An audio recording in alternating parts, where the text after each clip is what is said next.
Assalamualaikum warahmatullahi wabarakatuh. Perkenalkan saya Indri Auliani Sofyan, NPM 1908260010. Jadi pada video kali ini saya sudah merangkum sebuah materi pada blog gastro menjadi sebuah mind map, yaitu appendicitis. Jadi appendicitis ini adalah organ tabung sepanjang sekitar 10 cm yang berpangkal di sesum.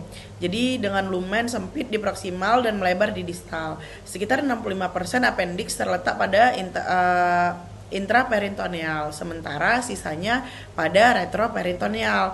Nah, pesarapan parasimpatis ini berasal dari nervus vagus dan simpatis dari nervus thoracis 10. Sedangkan pendarahan berasal dari arteri appendicularis.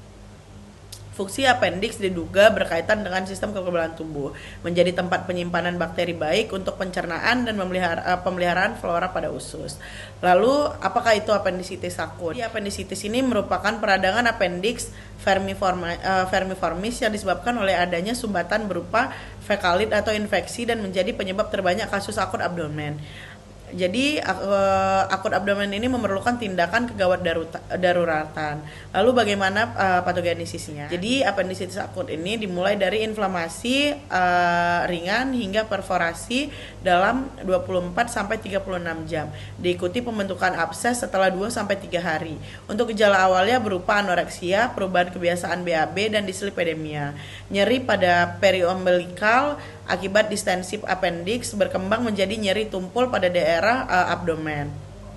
Nah, disertai juga mual dan muntah. Obstruksi yang memungkinkan bakteri berkembang biak, meningkatkan tekanan intraluminal, mengganggu aliran limfatik, juga menyebabkan adema, obstruksi vena, iskemia jaringan, infrak dan gangren, diikuti juga invasi bakteri.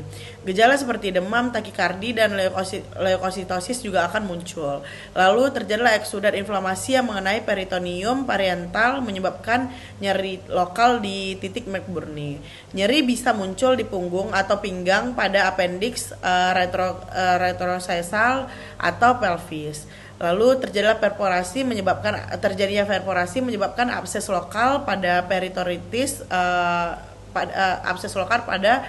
peritoritis umum, ditandai dengan demamnya itu lebih dari 38,6 derajat Celcius, lalu leukositosis lebih dari 14.000 dan juga gejala peritonitis.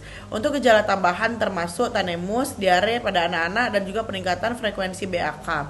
Jika appendicitis berdekatan dengan ureter dan pembuluh darah testis.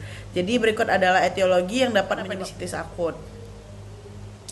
Pertama, obstruksi lumen appendix. Itu penyebab obstruksi paling umumnya ditemukan pada sekitar 20% anak dengan appendix. Kemudian hiperplasia folikel, limfoid tumor, termasuk karkinoid atau tumor lainnya, atau biasa dijumpai benda asing seperti pin atau biji-bijian dan juga parasit, misalnya ulcerasi mukosa appendix dan oleh entamoeba histolotik. Lalu selanjutnya bisa disebabkan oleh infeksi bakteri seperti bakteri aerob fakultatif seperti Escherichia coli. Seperti Escherichia coli, Viridans streptococcus, Pseudomonas aeruginosa, terus juga ada Enterococcus atau bakteri anaerob seperti Bacteroides fragiles. Lalu ada juga Lactobacillus species dan juga banyak lagi. Lalu bagaimana dengan tata laksananya? Jadi tata laksana appendicitis akut ini mencakup beberapa langkah utama. Jadi pada langkah pertama itu puasakan pasien, lalu berikan analgetik dan antiemetik jika diperlukan untuk mengurangi gejala. Analgetik ini tidak akan menyamarkan gejala saat pemeriksaan fisik. Nah, lalu lakukan diagnosa banding, pertimbangkan diagnosa banding dan terlibatkan kondisi lain, terutama pada wanita usia reproduksi. Lalu lakukan pemberian antibiotik intravenosa. Jadi ini tuh berikan pada pasien dengan gejala sepsis atau membutuhkan laparotomi.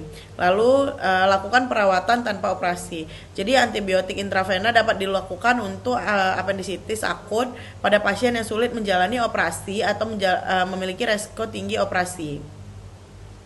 Lalu yang terakhir itu lakukan pemberian antibiotik preoperatif. Pemberian antibiotik preoperatif ini untuk menurunkan infeksi pasca operasi. Biasanya menggunakan kombinasi seperti cefotaxime dan juga clindamycin atau cefepime dan juga metronidazole sesuai bakteri yang terlibat. Atau lakukan operasi. Pada lakukan operasi ini biasa akan dilakukan apendektomi terbuka dan apendektomi laparoskopik. Kemudian bagaimana cara mendiagnosanya? Jadi lakukan anamnesis. Pada anamnesis tanyakan mengenai gejala awal, migrasi nyeri dari daerah periumbilikal ke kuadran kanan bawah, lalu juga adanya hilang nafsu makan atau anoreksia, lalu terjadi mual dan muntah. Pada pemeriksaan fisik biasa akan dijumpai distensi perut abdominal, swelling, lalu juga ada roving signs, lalu juga ada psoas signs, lalu ada lakukan obturator signs, ini nyeri saat endorotasi tungkai kanan dari lateral ke medial, lalu Blumberg signs, wall signs dan juga Baldwin test, dan terakhir itu ada Dumpy signs. Nah, lalu lakukan pemeriksaan penunjang, itu pemeriksaan laboratorium, akan ditemui leukosit lebih dari 10.000. Pada lebih dari 90% anak akan apendisitis itu ditemui leukosit lebih dari 10.000. Lalu jumlah leukosit antara 12.000 sampai 18.000. Lalu peningkatan neutrofil pada urinalisa untuk lakukan urinalisa untuk membedakan apendisitis dan pilonefritis atau batu ginjal. Lalu lakukan USG. Pada USG dilakukan sensitivitas lebih dari 85% atau spesifisitas itu lebih dari 90%. Untuk kriteria diagnosisnya biasanya diameter anteroposterior appendix itu kurang lebih 7 mm. Lalu terlihat appendicolids, cairan atau massa periappendix. Lalu lakukan CT scan, ini digunakan untuk diagnosis tidak jelas seperti pasien obesitas, presentasi klinik atau kecurigaan abses. Lalu untuk kriteria diagnosis dilatasi appendix lebih dari 5 sampai 7 mm, dinding appendix terinfeksi memberi gambaran seperti halo. Lalu bagaimana prognosisnya? Jadi untuk prognosis apendisitis akut ini bervariasi tergantung pada beratnya kondisi dan penanganan. Pada beberapa kasus apendisitis ringan, pasien dapat sembuh hanya dengan pemberian antibiotik, sehingga operasi mungkin tidak diperlukan. Namun untuk apendisitis akut dengan gejala berat seperti rasa sakit yang tak tertahankan di perut, tindakan operasi seringkali diperlukan untuk mencegah komplikasi serius seperti perforasi atau abses.